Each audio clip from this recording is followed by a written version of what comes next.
I want us to switch bedrooms. Those were the first unexpected words my husband said to me on the morning after our wedding. I stared at Ryan from the middle of our new master bedroom, certain I had misunderstood him. Sunlight came through the wide windows we had both loved when we bought the condo in Charlotte, catching on the unopened wedding gifts stacked near the dresser, including one addressed to Ryan and Jenna Caldwell, and the band on my left hand. Less than 12 hours earlier, I had fallen asleep believing the hardest part of building a life together was behind us. Ryan and I had been together for almost 3 years.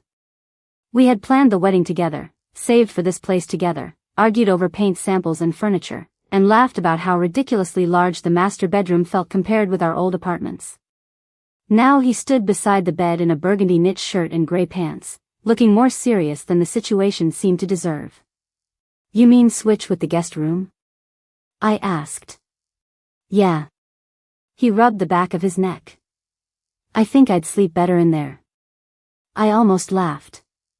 The second bedroom was noticeably smaller, with barely enough space for a queen bed, a dresser, and the narrow chair I used when putting on my shoes. "You slept fine last night." Ryan gave me a tired smile. "I slept, but I kept waking up. This room feels too open." That explanation made so little sense that I waited for him to admit he was joking. He didn't. I reminded him that this was the room I had been most excited about when we chose the condo. The large windows looked across the open space between the two buildings, and in the evening the city lights made the room feel almost suspended above South End. Ryan knew that. He had teased me for weeks about how often I talked about those windows. "It's not a big deal," he said. "We can move back if we hate it." I should have pushed harder, but it was the first morning of our marriage, and I did not want our first argument as husband and wife to be about square footage. So I agreed. We spent the next half hour moving clothes, pillows, and a few boxes into the smaller room. Ryan seemed oddly relieved once we were finished. I was hanging 2 shirts in the closet when I noticed he had stopped helping. He had crossed the room and pulled back the curtain. The smaller bedroom did not have the same view of the skyline. Its window faced more directly across the courtyard toward the neighboring building. Ryan stood there silently. "Better?" I asked. "What?" "The room." He glanced at me, then back outside. "Yeah. I think so." I stepped closer, expecting to see something interesting below, but there was only the courtyard, a few balconies, and rows of windows across from us. Nothing about the view explained why he looked so settled there. Ryan let the curtain fall and turned back toward the boxes as if the moment meant nothing. Maybe it did. Maybe I was noticing strange things because everything about that morning felt new. But as I carried the last box into our smaller bedroom, one thought stayed with me. Ryan had said the master bedroom was the problem, yet the first thing he did after leaving it was stand at another window and stare across the courtyard. Over the next few mornings, I realized Ryan had developed a routine that had nothing to do with getting used to our smaller bedroom. He usually woke before I did, and by the time I opened my eyes, he was already near the window. At first, I told myself he simply liked having a quiet moment before work. Ryan spent his days inspecting commercial property claims, so his schedule could be unpredictable, and I knew better than to treat every new habit as suspicious. But by the third morning, I noticed something specific. He was not looking down at the courtyard or toward the Charlotte skyline. His attention kept returning to the same balcony across from our building. I finally followed his line of sight. A boy was sitting outside at a small table, carefully fitting pieces of a model together. He looked about 8 years old, with short black curls and a mustard yellow shirt. Ryan watched him for several seconds before stepping away. The next morning, the boy appeared again at almost the same time. This time he leaned over the balcony railing for a moment before disappearing inside. Ryan smiled. It was not the polite smile people give a neighbor in an elevator. It was softer, almost private, and it vanished the moment Ryan realized I was awake. "Who are you looking at?" I asked. "Nobody." He reached for his coffee. "You have been standing there every morning." "I like the view." I sat up and looked past him. The view of that balcony? His expression tightened for only a second. What balcony? I pointed toward the building across the courtyard. The one with the little boy. Ryan glanced outside as if he needed to confirm who I meant. Oh. Him. Do you know him? No, the answer came so quickly that it bothered me more than the question had. I waited, giving him room to add something, but he only checked the time and said he needed to get ready for work. I did not challenge him. I had patients scheduled that morning, and I was not going to turn a strange 30-second conversation into a marital crisis without knowing whether there was anything behind it. Still, while driving to the clinic, I kept hearing that single word in my head. No. It should have settled the matter. Instead, it made me wonder why Ryan had answered before he had even looked at the boy. The following morning, I deliberately stayed quiet when Ryan got out of bed. He went straight to the window. A few minutes later, the balcony door across the courtyard opened. The same boy stepped outside carrying his model. Ryan's posture changed almost immediately. His shoulders relaxed, and that same gentle smile returned to his face. I watched my husband watching a child he had told me he did not know, and for the first time, the bedroom switch stopped feeling like an odd newlywed disagreement. Ryan had not wanted this room because it was smaller. He had wanted it because this window gave him a clear view of that boy. For the next 2 days, I stopped asking Ryan about the boy and paid attention to what he actually did. One evening, Ryan came home carrying a small shopping bag along with his work briefcase. He set both near the kitchen counter while I finished putting away groceries. When the bag tipped sideways, a boxed model car slid partly into view. "Who is that for?" I asked. Ryan picked it up quickly, but not defensively. "Just something I saw while I was out." "You bought yourself a model car?" I asked, smiling because the idea seemed so unlike him. "Not for me." He placed it back in the bag. "I thought somebody might like it." He did not explain who, and I did not press him. By itself, the toy meant nothing.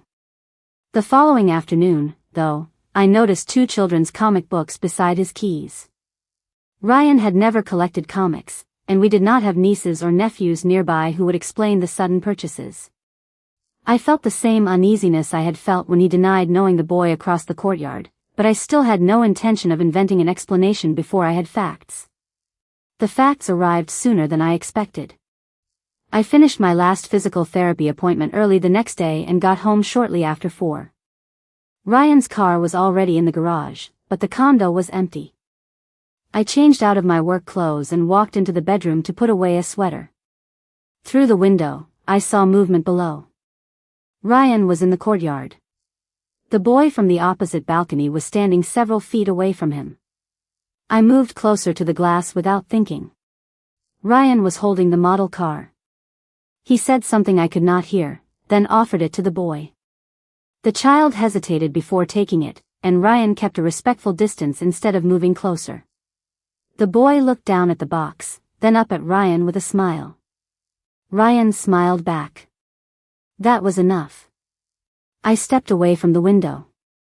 I no longer had to wonder whether my husband had been watching a random neighbor. He knew that child well enough to buy things specifically for him and arrange a moment to give them to him. When Ryan came upstairs about 10 minutes later, I was in the kitchen pouring myself a glass of water. "That boy across the courtyard," I said. Ryan stopped. "What about him?" "I saw you downstairs with him." His eyes shifted toward the bedroom before returning to me. "He was outside. I gave him something." "The model car." "Yes." "So you do know him." Ryan exhaled and set his keys on the counter. "He is just a kid who lives over there, Jenna." I looked at him for a moment. "You told me you did not know him." "I meant I do not really know him." There were several questions I could have asked, but I knew another vague answer would not help me. I nodded and let the conversation end there. Ryan had given me one answer without realizing it. Whatever his connection to that child was, it was real enough for him to watch for him in the mornings, buy him gifts, and meet him downstairs. The question was no longer whether Ryan knew the boy. The question was why my husband was trying so hard to make that connection sound like nothing. After Ryan went to work the next morning, I found myself thinking about something more troubling than the model car. I had been treating his interest in the boy as if it had begun after our wedding, but that was not true. The realization came slowly, through ordinary moments I had barely noticed when they happened. A few weeks before the wedding, while we were still arranging furniture in the condo, Ryan had spent several minutes standing in the smaller bedroom even though we had already agreed it would be our guest room. I had walked past the doorway and found him looking across the courtyard. At the time, I assumed he was checking the view. I also remembered teasing him once about how interested he seemed in a room we had planned to use for guests. He had laughed it off. I knew memory could become suspicious once you were looking backward for answers, so I refused to treat every ordinary moment as evidence. But one fact no longer depended on interpretation: Ryan had been interested in that window before we were married. That changed the question for me. If his connection to the boy had begun only after our wedding, I could imagine some recent encounter he had not known how to explain. But if Ryan had already been watching that balcony before we exchanged vows, then whatever he was keeping from me had existed while we were planning our marriage. I thought back to the weeks before the ceremony. I had been working full days at the physical therapy clinic, then coming home to seating charts, vendor calls, and boxes waiting to be unpacked. Ryan had been busy too. There had been no dramatic change in him, no obvious sign that something was wrong. That was what unsettled me most. Whatever this was, he had carried it quietly through ordinary conversations about our wedding and our future. When Ryan came home that evening, I did not question him again. We ate dinner, cleaned the kitchen, and talked about work. I noticed how easy it would have been to ask about the boy and receive another answer that explained almost nothing. I did not want that anymore. I needed to understand what I was asking before I asked it. Later, Ryan went into the bedroom while I stayed in the living room. Through the open doorway, I could see him pause near the window again. I did not follow him. I did not need another morning of watching him watch someone else. I already knew enough to understand that the timeline mattered. This had not started during our first days as husband and wife. Whatever Ryan was hiding from me had followed him into our marriage from before the wedding. And I made one decision that night: the next time I asked him about that boy, I would not let the conversation end with an answer that avoided the question. The next afternoon, I came home before Ryan and sat at the kitchen counter with one question in my mind. I was not interested in another explanation about a neighbor or another conversation that ended with me knowing exactly as much as I had known before. When Ryan walked in, he loosened his tan overshirt, set his keys beside the door, and immediately noticed that I was waiting for him. "Is everything okay?" he asked. "I need you to answer something honestly." His expression changed. "Okay." I stood, but I kept my voice calm. "You wanted us to move into the smaller bedroom. Every morning, you watch the same balcony. You told me you did not know the boy who lives there, but then I saw you giving him the model car. And now I realize you were paying attention to that side of the building before we were married."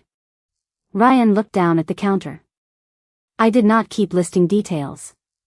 He already knew what he had done, and I did not need to turn the conversation into a prosecution. "Who is that boy to you?" I asked. Ryan looked up sharply. For several seconds, he said nothing. "Jenna, it is complicated." "Then tell me the part that is not." He pulled out one of the kitchen chairs and sat down. The silence between us felt different from every silence we had shared during almost 3 years together. This one had information inside it, and Ryan was deciding whether to finally give it to me. I stayed where I was. I was angry, but underneath the anger was something heavier. I had spent the previous night realizing that whatever connected Ryan to Eli had existed before our wedding. If I let him redirect the conversation now, I would be agreeing to remain outside a truth that was already affecting our marriage. Ryan rubbed his hands together once, then rested them on the table. "I should have told you." My stomach tightened. "Told me what?" He looked toward the hallway leading to our bedroom, then back at me. "About the boy." His name is Eli. That you know him? More than that. His voice was quieter now. I waited. I did not interrupt him, and I did not rescue him from the discomfort of saying whatever he had spent so much effort avoiding. Ryan took a slow breath. Eli is my son. For a moment, the sentence did not fit inside anything I understood about my husband. I stared at him, expecting some qualification that would make the words mean something else. None came. Your son? I finally said. Yes. The boy across the courtyard was not a neighbor Ryan had become attached to. He was not the child of a friend or someone Ryan was casually helping. He was my husband's biological son. The questions I had been asking all week suddenly disappeared, replaced by one that mattered far more. I looked at the man I had married only days earlier and asked, "How long have you known?" 6 months, Ryan said. For a moment, I thought I had heard him wrong. 6 months? He nodded. Before the wedding? Yes. That answer changed everything again. A few days earlier, I had believed I was trying to understand a strange habit my new husband had developed. Now I knew Ryan had walked through our wedding ceremony carrying a truth that could have changed whether I chose to marry him at all. I sat across from him at the kitchen table. Tell me what happened. Ryan did not try to avoid the question this time. Years before he met me, he had briefly dated Eli's mother. The relationship had ended, and sometime afterward she moved away. Ryan never knew she was pregnant, and once she left, they lost contact completely. He had no idea she had given birth to his child. By the time Ryan and I chose and bought our condo, he still knew nothing about Eli. Then, months before our wedding, Ryan happened to see an 8-year-old boy outside our condominium complex with his maternal grandparents. Something about the boy's face stopped him. Eli looked so much like Ryan had in childhood photographs that he could not shake the resemblance. Ryan started asking discreet questions around the complex. That was how he learned the boy's full name was Eli Walker, that Eli lived with his maternal grandparents, and that his mother was the same woman Ryan had dated years earlier. She had died in a car accident about a year before Ryan saw Eli. Did she ever tell you she was pregnant? I asked. No, did you have any idea you might have a child? None. Ryan said he had spent weeks telling himself that resemblance was not proof. He did not want to walk into a child's life based on a suspicion. Eventually, he admitted that he had quietly obtained a usable hair sample from Eli and sent it with his own sample to a private laboratory. It was not a court-admissible paternity test, and the way he had done it without involving Eli's grandparents made me uncomfortable. But Ryan said the results showed a biological match strong enough that he no longer doubted Eli was his son. I looked at him across the table. So you knew for sure? Yes. The wedding had been only days ago. That timeline meant Ryan had known while we were finalizing plans, arranging furniture in the condo, and talking about our future as if we were both making those plans with the same information. Why did you not tell me? I asked. Ryan lowered his eyes. I was trying to figure out what to do. For 6 months? I did not know how to become his father. He has grandparents who have raised him. He lost his mother. I did not want to walk into his life and turn everything upside down. I could understand the fear in that answer. What I could not understand was why his uncertainty about Eli required keeping me uninformed. You could have been confused about what to do with him and still told me. Ryan did not argue. I know. You could have told me before we got married. I know. Hearing him agree made the truth harder, not easier. Ryan had not chosen our condo because Eli lived there. We had already chosen our home before he knew the boy existed. But after Ryan discovered the truth, he had spent months living beside me, preparing to become my husband, while privately trying to stay close to a son I did not know he had. That was the betrayal I could not explain away. Eli had done nothing wrong, and Ryan had not known about him for the first 8 years of his life. But once Ryan did know, he had made a choice about what I was allowed to know too. I looked at him and asked the question I could no longer avoid. If you knew all of this before I became your wife, why did you decide I was not allowed to know? Ryan did not answer immediately, but this time I did not mistake his silence for confusion. Because I was afraid, he finally said. Afraid of what? He looked at me. That you would not marry me. The answer landed harder than any excuse could have. I had expected him to say he needed more time, that he wanted to protect Eli, or that he had been waiting for the right moment. Instead, Ryan had just admitted that he understood exactly how important the truth might have been to me. So you knew this could change my decision. I thought it might. And you decided not to give me that decision. Jenna, I did not think about it like that. But that is what you did. Ryan leaned forward, his voice controlled. I loved you. I still love you. Finding out about Eli did not change that. I was trying to understand how to be part of his life without disrupting everything he already had. Then why did we switch bedrooms? I asked. Ryan stopped. For the first time since we sat down, I saw that he understood where all my questions had been leading. The window, I said. Tell me why you wanted that room. He looked toward the hallway. From the master bedroom, I could not see his balcony clearly. There it was. The explanation for the request that had started all of this. Ryan told me that from the smaller bedroom, he could see when Eli came outside in the morning or sat at the little table with his models. He had not known how to approach Eli as a father. Eli had a home, grandparents who cared for him, and a life Ryan had never been part of. Watching from across the courtyard had become the safest way Ryan knew to feel close without forcing himself into the boy's world. So when you asked us to switch bedrooms, I said, you already knew exactly what that window gave you. Ryan looked down. Yes. I stood and walked toward the bedroom.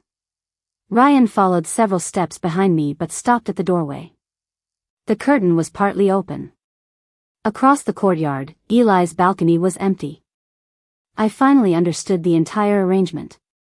Ryan had built a place for his secret inside the home we were supposed to share. I could understand why he was frightened of disrupting an 8-year-old boy's life. I could even understand why a man who had suddenly discovered he was a father might need time to figure out what that meant. What I could not accept was the choice he had made for me. You keep telling me you were scared, I said. But you were scared because you knew I might make a different choice if I knew the truth. Ryan lowered his head. Yes. Then you did not protect our marriage. You protected the outcome you wanted. He had Eli in one part of his life and me in another, and silence had allowed him to keep both without risking either one. Until now. I turned away from the window and faced my husband. You were allowed to be confused about becoming a father, Ryan. You were not allowed to decide that I should become your wife before I knew the life I was actually choosing. He did not argue. There was nothing left for him to explain. I finally knew why he had changed our bedroom, why he watched that balcony, and why he had kept Eli from me until after the wedding. The mystery was over. What remained was harder, deciding what the truth meant for our marriage. I did not make a decision about our marriage that night. For the first time since Ryan began explaining, I needed distance from his reasons so I could hear my own thoughts.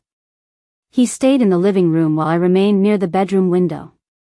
A few minutes later, the balcony across the courtyard opened and Eli stepped outside carrying the model he had been working on. I had watched that boy several times without knowing who he was. Now I could see details I had never thought about before, the concentration on his face as he adjusted one of the pieces, the way he paused to inspect his work, the ordinary seriousness of an 8-year-old absorbed in something he enjoyed. Nothing about him had changed. Only what I knew had changed. My anger was with Ryan, but I realized I had been allowing Eli to exist in my mind as part of Ryan's secret instead of as a child who had no responsibility for any of it. Ryan stopped several feet behind me. He did not come closer. Does Eli know you are his father? I asked. No, what does he think you are? Someone who lives nearby. Someone who talks to him sometimes. I turned toward Ryan. And how long were you planning to keep doing that? I do not know. His answer would have frustrated me earlier. Now it clarified something. Ryan had spent 6 months trying to remain close enough to Eli to feel connected while avoiding the responsibility of deciding what that connection should become. The window had allowed him to do the same thing with the truth, stay near it without fully stepping into it. "You cannot keep doing this," I said. Ryan nodded, but I continued because I needed him to understand exactly what I meant. "I am not telling you what kind of relationship you should have with Eli. I am not his parent, and I am not going to make that decision for his grandparents. But you already know you are his father. You cannot keep watching him from this apartment, giving him gifts, and pretending that is enough because you are afraid of what happens when everything becomes real." Ryan looked across the courtyard. "I know. And you cannot act like our marriage is normal while you figure it out." He looked back at me. "I know that too." I was still angry. I still did not know whether I could trust him again. But for the first time since he told me about Eli, the situation separated into two truths instead of one enormous betrayal. Ryan had wronged me by hiding something that could have changed my decision to marry him. Eli had done nothing wrong at all. I would not confuse those things. "Whatever happens between you and me," I said, "you need to deal honestly with being his father. Not through that window. Not through occasional gifts. Honestly." Ryan did not promise that everything would work out. Neither did I. There was no promise he could make that evening that would repair 6 months of silence. I looked back across the courtyard. Eli was still working on his model, unaware of the conversation taking place because of him. Ryan had a decision to make about becoming part of his son's life. And I had a separate decision to make about whether I still wanted Ryan to remain part of mine. The next morning, I told Ryan I was not ready to decide whether our marriage would survive, but I was ready to decide what I would no longer accept. "I need time," I said. "And while I take it, I need the truth from you even when you think the truth might cost you something." Ryan nodded. "You deserve that. I deserved it before the wedding too." He lowered his eyes. "I know. I did not need another apology. What mattered now was whether his behavior would finally match the things he said. I also made something else clear. What happens between us cannot determine what you do about Eli. If I decide I cannot stay married to you, you are still his father. If I decide to stay, that does not automatically make me his mother. Those are separate relationships, and you need to stop treating them like one decision." Ryan was quiet for a moment before saying, "You are right." For once, those words did not feel like an attempt to end the conversation. They felt like the beginning of his responsibility. He agreed that he needed to speak honestly with Eli's grandparents instead of continuing the private routine he had created from across the courtyard. He would not simply announce himself to Eli or force a new role into the boy's life. Ryan needed to begin with Eli's grandparents, who had been raising him, and work with them on a careful way forward that put Eli's well-being ahead of Ryan's need to claim a place in his life. I did not offer to manage that process for Ryan. Becoming a father was something he had to step toward himself. As for us, I told him trust would not return because he finally confessed after I confronted him. If we stayed married, it would have to be rebuilt through choices I could see over time. Ryan accepted that I might eventually decide the damage was too great. I appreciated that he did not ask me for reassurance I could not honestly give. Later that morning, I stood near the bedroom window one more time. Eli was on the balcony with his model, turning it in his hands as if deciding where the next piece belonged. Ryan remained several feet behind me. He did not move toward the glass.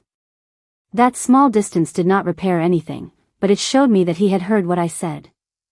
For days, that window had represented everything I did not understand.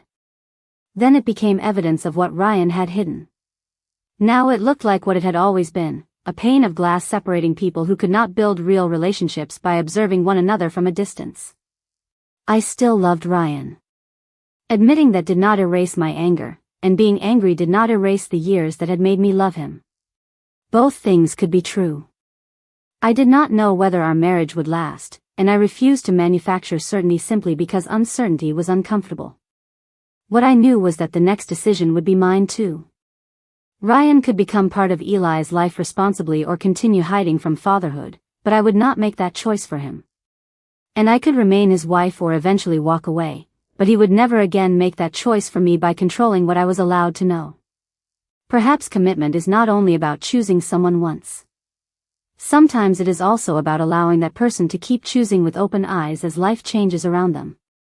Love can survive difficult truths, but secrecy changes something different. It changes whether both people are standing inside the same reality.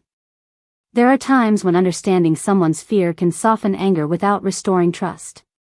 Compassion and accountability do not always cancel each other out. Sometimes they have to exist side by side while people decide what can still be rebuilt. And perhaps forgiveness, when it is possible, does not have to arrive as one dramatic moment. It can begin more quietly, with honesty, boundaries, responsibility, and enough time for actions to become trustworthy again. Whatever happened to our marriage, I knew I would not punish a child for a secret his father had chosen to keep. If you were in my place, how would you balance love, broken trust, and the responsibility to an innocent child? What would you need to see before deciding whether this marriage still had a future?